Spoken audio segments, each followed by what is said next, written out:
चलिए, quick revisions aldehyde ketone और carboxylic अम्ल 12th केमिस्ट्री सीजी बोर्ड 2026 के जो नेमिंग रिएक्शन की सीरीज चल रही थी उस सीरीज में मैं लेकर आया हूँ 8 नंबर का केमिकल रिएक्शन जो कि परीक्षा के दृष्टिकोण से बहुत इंपॉर्टेंट है और इसका नाम है हेल वोल्हार्ड जेलेंस्की रिएक्शन, जिसको शॉर्ट फॉर्म में बोला जाता है HVZ reactions, Hell Volhard Zelinsky reaction. समझ में आ रहा है? इस रिएक्शन में क्या होता है, हमें कार्बोक्सिलिक अम्ल लेना होता है। क्रियात्मक समूह वाला अपन क्या करेंगे, कार्बोक्सिलिक एसिड ले लेंगे और कार्बोक्सिलिक एसिड में, समझ में आ रहा है, कार्बोक्सिलिक एसिड में क्या करते हैं, फास्फोरस के प्रेजेंस में ब्रोमीन से हम लोग अभिक्रिया कराएंगे। तो ये Br जो है, ये जो Br है, दो ठो हमारे पास Br है, वो Br क्या करता है मालूम है, वो Br क्या करता है, एक ठो Br जो है इस बंदे के पास जाके ऐड होता है, हाइड्रोजन निकलता है और HBr के रूप में बाहर निकल जाता है। यही केमिकल रिएक्शन है।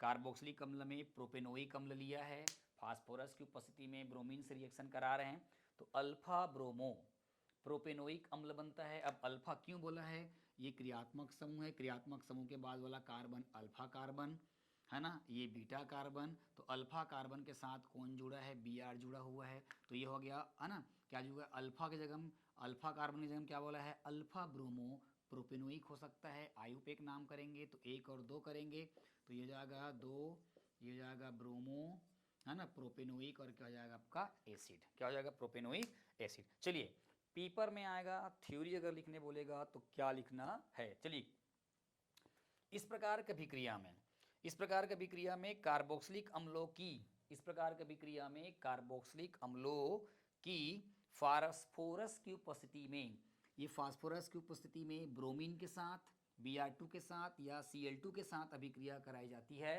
तो एक अल्फा हैलोजनीकृत क्या होता है ना, एसिड प्राप्त होता है, जिसे हम लोग क्या बोलते हैं, 2 ब्रोमो या अल्फा ब्रोमो प्रोपेनोइक एसिड कहा जाता है। यह अभिक्रिया जो है HVZ अभिक्रिया कहलाती है। क्या होता है जब, अगर बात करें इसमें अगर आ जाए, क्या होता है जब अल्फा हाइड्रोजन युक्त कार्बोक्सिलिक अम्ल के साथ, ये क्रियात्मक समूह है, क्रियात्मक समूह के बाद क्या है, ये कार्बन है, अल्फा कार्बन है, और अल्फा कार्बन में दो ठो क्या है, अल्फा हाइड्रोजन है, तो वाट है पनवेन में क्या आ सकता है, क्या होता है जब, क्या लिखेंगे, जब अल्फा हाइड्रोजन युक्त कार्बोक्सिलिक अम्ल के साथ फास्फोरस की उपस्थिति में ब्रोमीन या क्लोरीन के साथ अभिक्रिया कराई जाती है। ठीक है, तो ये हो गया आपका हेल होलार्ड जेलेंस्की रिएक्शन, बहुत इंपॉर्टेंट है एग्जाम की दृष्टिकोण से, तो लिख दीजिएगा, पेपर में आएगा तो, थ्योरी आएगा तो।